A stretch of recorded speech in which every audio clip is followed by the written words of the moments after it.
Guru ako. 4 na taon ang ginugol ko sa kolehiyo para makatanggap ng karampot na sweldo at sangkatutak na kalyo sa mga daliri kong pagod nang magsulat, bumuklat, ng mga hindi naman nagagamit na aklat, ubos na sa mga kailangang kagamitan ng sahod, hindi pa sa bahay natatapos, sinusimulan kong pagod.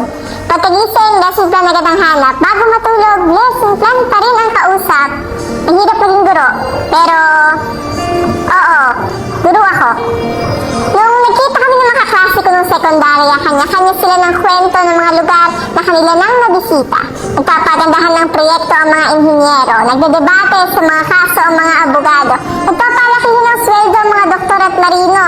Lumapit sa akin ng inhinyero, sabay sabing, "Kamusta ka?" Ang kanyang mga salita'y puno ng pangamba, panliliit sa akala niyang masaklap kong sinapit. Ito namang abogado'y nililitis ako sa pinili kong bukasyon na may halong pagmamalaki sa pinili niyang propesyon. Samantalang itong doktor, tila ba sinusuri ako ng kanyang mga mata. Hinahanapan ng sakit, depresyon, pagsisisi, ang mangitikot salita na para mga pagtuturoy epidemya na wala na sanang mahawak. Kamusta na nga ba ako? Pati sarili nakaabang. Nag-isip ako sa gilid kung ano yung pwede kong ipalyabang. Hindi siguro yung mga kamay kong dating walambot ngayon ay mag-espang. Hindi rin pwede yung gabi-gabi kong pagpuyat o yung maghapon kong pagsusulat at natahimik silang lahat.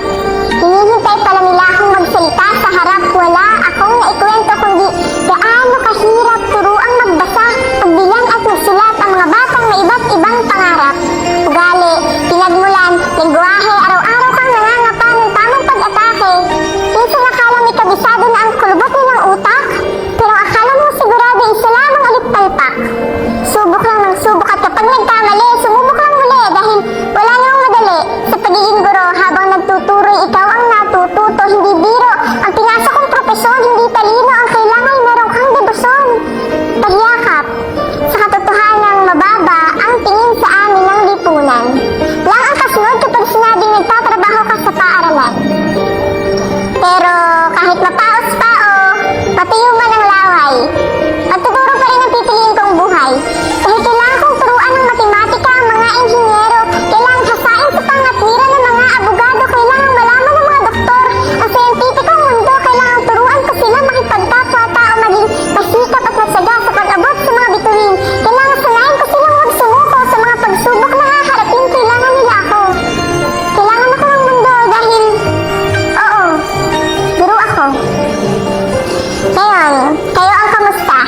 Ilang pangarap na ba ang inyong natupad? Ilang tao na bang tulungan niyong lumipad? Sana hindi lamang kayo puro yabang. Sana hindi nasasayang sa pansarili lang inyong mga kakayahan. Kamustahin ninyo ang inyong mga sarili. Huwag niyo munang bilangin ang mga salapi. Balikan niyo muna ang naidulot ng ngiti gamit ang propesyon ninyong napili. Ilang